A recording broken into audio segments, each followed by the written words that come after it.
քեզի բան։ Տղաչափում ես։ Մայրիկ բաբե։ Գոլերկում ես տապկարին ձեր մեջ չկա։ Դա գաղաչատի գետես։ Ինչի մերը տանն է։ Քեզի բան։ Մեր շուտ դիկա։ Ոչ։ Սարստաները քանդեց։ Հագեց է, տարեք, վերնակները կնասում։ Ձերերեսը ծսկա տարեք եղնի։ Սատիս տարեկը կերեք, եթե սաղ ծսպազանիցեն է պարդենք է։ Բան չի կարելի եղել, իմ հայագել թվում ենք, որ մարդը եկել է եկեղեցի չեք թողում, պրոստը չեք թողում, որոշել եք, որ չպիտի թողեք մտնի, հա։ Հարցը որ տալիս եք, ձեզ հետաքրքրում չենք որում։ Բոլորին ինձ հետաքրքրում, հա։ Խնդրեմ նախ ցածր խոսեք, ես ձեր հետ ցածր Եղավ։ ասում, հարգանք, եթե բանուն եք Լավ, ավելացնելու կոնկրետ հարց եմ տալիս, պատասխանեմ։ այն կնոջը, այն տարիքով կնոջը, որ եկավ այստեղ կանգնեց ուզեցավ մտնի եկեղեցի, ինչու չթողեցիք։ Օրենքն եք ասեմ ձեզ, հաստատ իրավական հիմքը ասեմ, նախ հատուկ պետական պաշտպանության ենթակա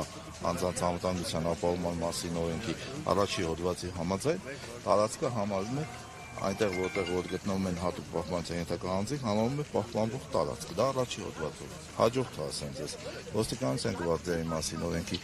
8-րդ հոդվածով, 15-րդ հոդվածի երկրորդ մասով մենք իրավունք ունենք նաև ժամանակավորապես սահմանափակել շարժը այդ իրավիճակում, եթե հանրային միջոցառում անցկացում։ Ընդ որում քաղաքացիներին պարզաբանում է, որ սահմանափակումը ժամանակավորապես է, այսինքն բացարձակ սահմանափակում չկա։ Եվ եղել է որ